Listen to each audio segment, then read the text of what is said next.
অনেক রাজনৈতিক দল বলেছেন যে এপ্রিল উপযুক্ত সময় নয়, রোজার আগে উপযুক্ত সময়, এবং আমাদের চেয়ে বেশি জামাত ইসলামের নেতৃবৃন্দ বলেছেন, বারবার বলেছেন।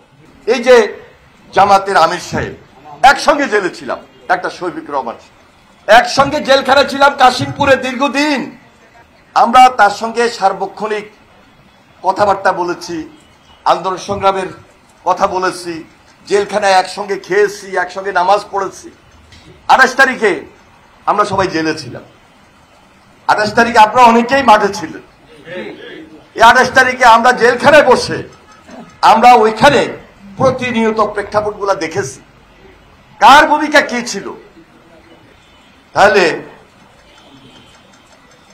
জামাতের শফিক সাহেব যখন বলেন যে একটা বিশেষ দলের প্রতি অনুরাগ ছিল ওই বৈঠকে, এটা কি প্রকাশ পায়?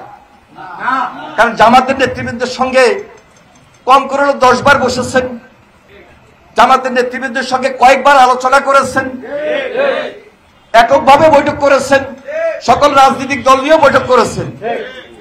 সেখানে তো আমরা কোনো কথা বলি নাই।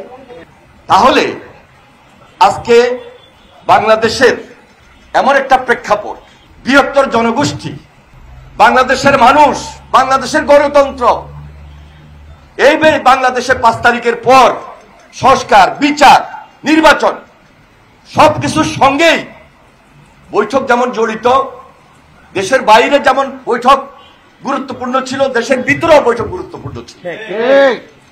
সেই বৈঠকটি তো তারেক রহমান থাকতে পারেন নাই।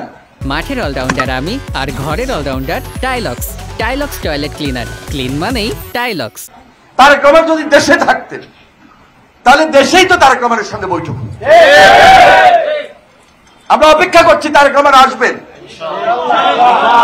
বিএনপি বড় দল, বিএনপি দায়িত্বশীল দল, বিএনপি অভিজ্ঞতা সম্পন্ন দল, বিএনপি ক্ষমতায় ছিল, বারবার ক্ষমতায় ছিল। কালকে যদি এদেশে ভোট হয়, একটা জনগণের সরকার প্রতিষ্ঠিত হবে।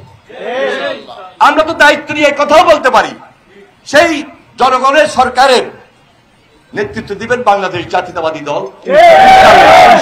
এই ব্যাপারে কোন সন্দেহ বাংলাদেশের মানুষ দেখে না। তবে দেখেন, আমরা বলেছি এক ব্যক্তির শাসন, একদলীয় শাসন আমরা করতে চাই না। 2014-তে আমরা নির্বাচন দেখেছি, 2018-তে আমরা নির্বাচন দেখেছি। এক দলের নির্বাচন কি হতে পারে, এক ব্যক্তির শাসন কি হতে পারে। যার কারণে তারেক রহমান 2018-র পর থেকে আপনারা লক্ষ্য করেছেন 31 দফা ঘোষণা করেছেন যে আমরা এদেশে কোন সুযোগ পেল আমরা জাতীয় ঐক্যমত্যের সরকার গঠন করব, সবাইকে নিয়ে। বিশেষ করে যারা ফ্যাসিবাদ বিরোধী আন্দোলন আমরা একসঙ্গে ছিলাম, তিনি তার উদারতার কথা বলেছেন, তিনি তার বৃহত্তর বাংলাদেশের রাজনীতির কথা বলেছেন, গণতন্ত্রের ভিতকে শক্তিশালী করা যায় এমন কথাগুলো বলেছেন। তাহলে আজকে এই বৈঠকে কেউ কেউ দ্বিমত পোষণ করবেন, এটা আমি মনে করি গণতন্ত্রের জন্য শোভা পায় না, এটা হয় না, এটা চলে না। তাই এখনো সময় আছে। আমি মনে করি গণতন্ত্রের স্বার্থে, বৃহত্তর স্বার্থে, ক্ষুদ্র স্বার্থকে ত্যাগ করে বৃহত্তর স্বার্থের জন্য সবাইকে এক মঞ্চে, সবাইকে একটা প্রেক্ষাপটে, একটা অবস্থানে, একটা ঐক্যে, শুধু ঐক্যের ভিত্তিতে আমাদেরকে চলা উচিত।